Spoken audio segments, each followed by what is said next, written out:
I noticed it in the morning, not as pain, not as fear, as delay. My body took longer to agree with the day. I sat on the edge of the bed and waited for my feet to understand what I was asking of them.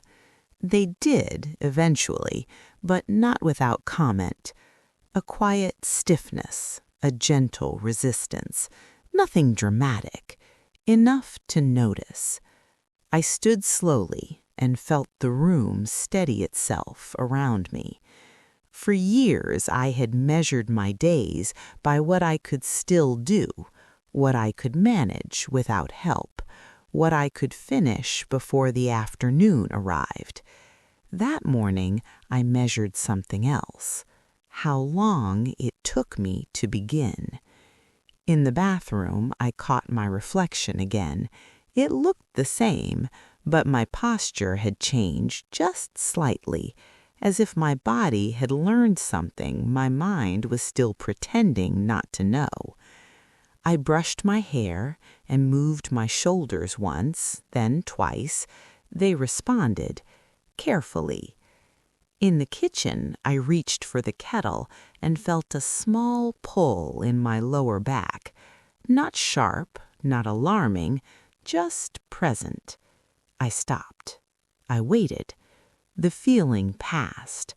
I made a note of it without writing anything down. For most of my life, I had believed that noticing was the same as worrying. I was learning now that noticing could be neutral. It could be information.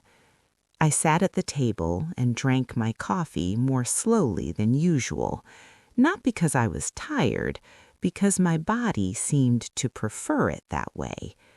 The warmth moved through me in stages, not all at once. I followed it instead of rushing ahead. Later that morning, I decided to go for a walk, not the long one, not even the familiar one, just down the block. I put on my shoes and paused, hand on the doorframe, checking in with myself. This pause was new, not fear, respect. Outside, the air felt heavier than before, or perhaps I did. I walked at a pace that felt almost exaggerated in its slowness, but my body seemed grateful for it. Each step landed with intention. The sidewalk was unchanged. I was not. Halfway down the street, I stopped, not because I needed to, because I could. I stood there and breathed, noticing the quiet effort it took to remain upright. The world did not react. Cars passed, a bird crossed my path and disappeared. Life continued without adjusting to my pause. That felt important. I returned home earlier than planned, earlier than expected. The house opened easily.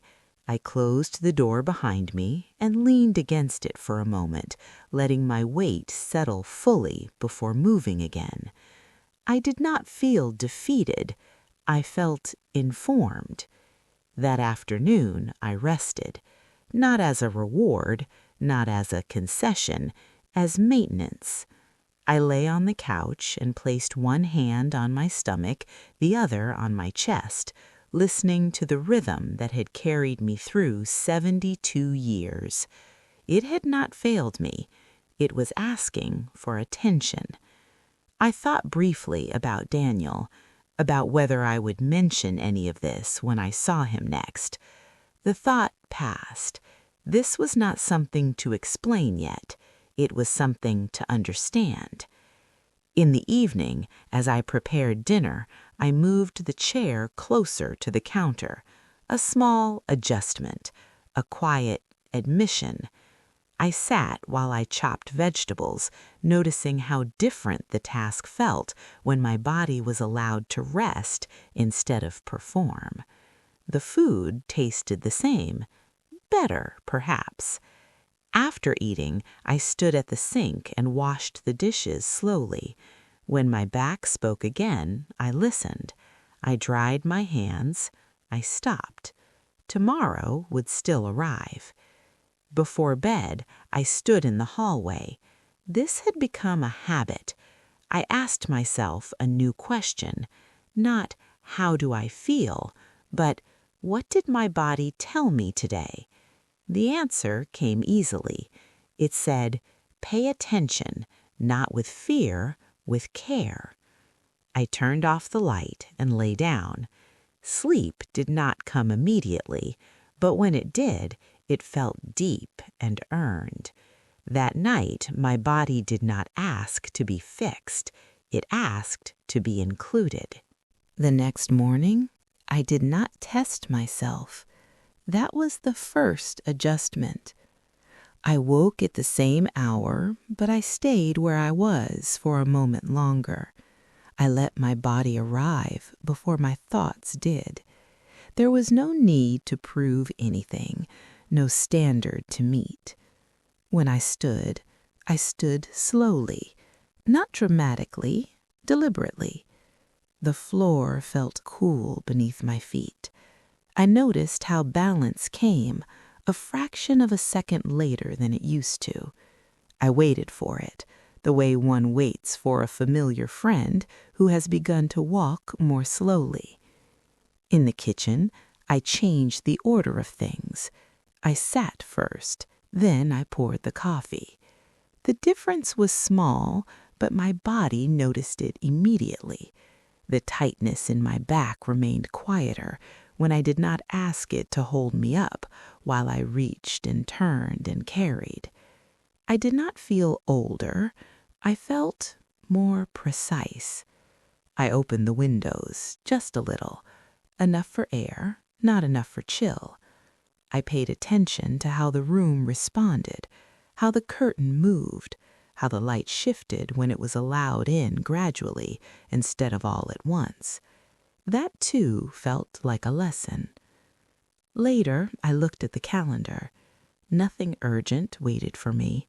I had already learned to be grateful for that. Still, I circled a date, not for an appointment, just as a marker, a reminder that time could be acknowledged without being filled. I decided to go outside again. This time, I brought the chair closer to the door before I put on my shoes. I sat while I tied them, letting my breath settle into a rhythm before I stood. There was no pride in this adjustment, no embarrassment, just accuracy. The walk was shorter than the one before, not because I was afraid of going farther, because I did not need to. I walked to the end of the block and back, noticing how my body responded, not just during the movement, but after, how the quiet effort lingered in my legs, how my shoulders asked to be released when I returned. I listened. Back inside, I rested again, this time without lying down. I sat in the living room chair and placed my feet flat on the floor, feeling the steadiness return from the ground up. My body responded to this contact as if it had been waiting for it. Support, I realized, did not always come from other people. Sometimes it came from posture. In the afternoon, I found myself rearranging the kitchen slightly. Not a renovation, a negotiation. The heavy pot moved to a lower shelf. The cups I used most often came forward. I did not think of these changes as concessions. They were collaborations. I noticed that the house seemed to accept the changes easily. Nothing felt disrupted. Nothing complained. Perhaps the house, too, understood adjustment. When Daniel came later that day, I did not mention any of it, not because I was hiding something, because this was not yet a story. It was information, still settling into understanding. We sat together and talked about ordinary things. He noticed the chair by the counter and said nothing. I noticed that he waited when I stood, not rushing ahead. That was enough. After he left, I stood alone in the kitchen and considered how different the day had felt. not smaller, more aligned. I had not done less, I had done what fit. That evening, as I prepared dinner, I moved through the steps with intention. Sit, stand, pause. Each movement belonged where it was. The food tasted the same. My body felt better. Before bed, I stood in the hallway again. The question returned. What did my body tell me today? The answer was quiet but clear. It said, you can change the way you move without changing who you are. I lay down and felt sleep approach gently, not as collapse, as permission. That night, I woke once, not in pain, not from a dream, just awake. The room was dark, familiar in its stillness.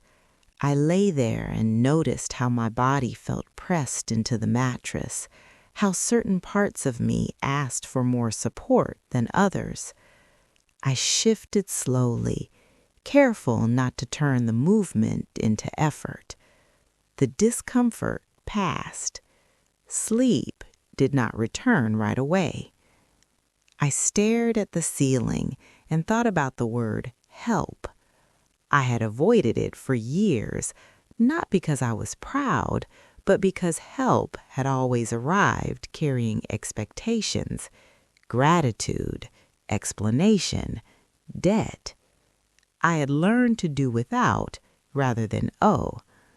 In the quiet of that hour, I wondered if that understanding still served me, or if it had simply stayed because I had never asked it to leave. When morning came, I felt rested, not fully restored, but ready. That too felt like information. I moved through my routine with the same adjustments I had learned the day before. Sit before reaching, pause before standing, let my breath settle before taking the next step. Each adjustment felt less deliberate now, more natural. In the kitchen, I noticed the chair again. I wondered how long it had been there without being used, how many years I had stood simply because standing was what one did. The thought did not make me sad. It made me curious. Later that morning, I reached for something on the top shelf and stopped. Not because I could not reach it, because I no longer felt the need to prove that I could. I took the stool from the corner instead. The movement felt sensible, almost elegant. As I stood on it, I thought about the difference between help and assistance. Help feels like something given. Assistance feels like something chosen. I liked the second word better. In the afternoon, Daniel came by. He noticed the stool near the counter. "Is that new?" he asked. I nodded. "Not really," I said. "Just newly useful." He smiled and did not say anything else. He did not offer to move it. He did not take it away. He accepted its presence the way he accepted mine. We sat together for a while. I noticed how he waited when I stood, how he matched my pace without comment. The coordination happened quietly, without instruction. That felt like help without weight. After he left, I thought about telling him, about mentioning the stiffness, the pauses, the adjustments. The words gathered briefly and then dispersed. "Not yet," they seemed to say. I listened. In the late afternoon, I rested again. This time, I allowed myself to lie down fully, placing a pillow beneath my knees the way the doctor had once suggested and I had ignored. The relief was immediate. I felt foolish for not trying it sooner. Then I stopped judging myself for that, too. As evening approached, I prepared dinner more slowly. I sat while chopping.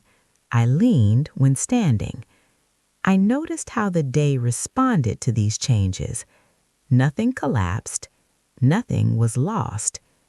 That night, as I washed the dishes, my back spoke again. Not urgently, just clearly. I turned off the water and stopped. The dishes could wait. I could not. Before bed, I stood in the hallway, the familiar place, the familiar pause. The question changed again, not what did my body tell me today, but what did I listen to? The answer surprised me. Myself. I lay down and felt sleep arrive without negotiation. I did not feel weak. I felt informed. Somewhere between waking and sleeping, I understood something quietly important. Accepting assistance did not mean surrendering independence. It meant redefining it. The decision did not arrive all at once. It came in pieces.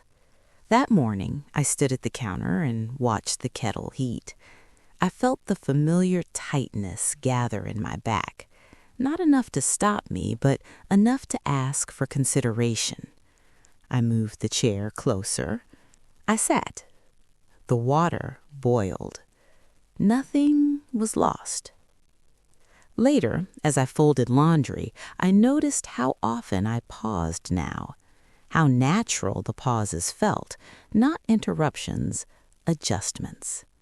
The house moved with me. When Daniel knocked that afternoon, I did not feel rushed to open the door. I finished what I was doing, then I went. He stepped inside and set his jacket down the same way he always did, careful not to claim too much space. We sat at the table. We talked about nothing important, and because of that, it felt safe. I waited for the right moment. Not a dramatic one, just a quiet opening. "There's something small I've been noticing," I said.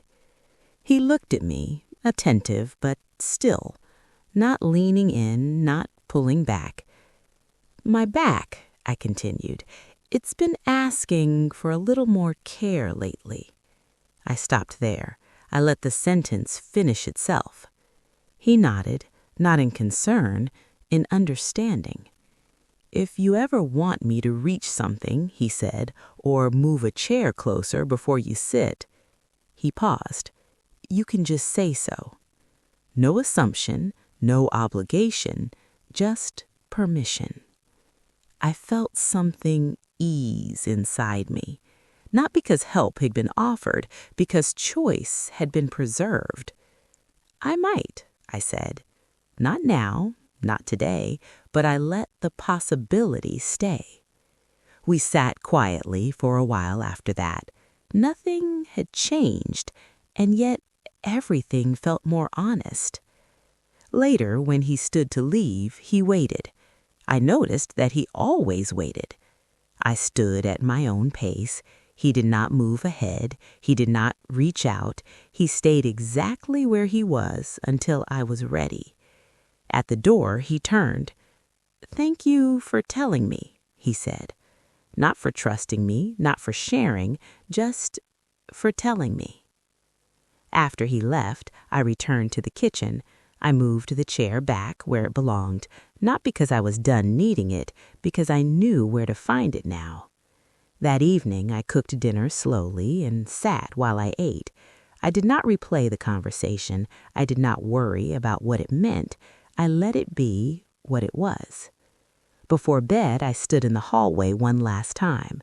The familiar pause, the familiar breath. The question changed again. Not what did my body tell me, not what did I listen to, but what did I allow? The answer felt steady. I allowed honesty. I allowed help to exist without demanding it. I allowed myself to ask just once. I turned off the light and lay down. My body settled. My thoughts quieted. Sleep came easily. That night I did not dream of standing or reaching or proving. I dreamed of sitting comfortably with space beside me.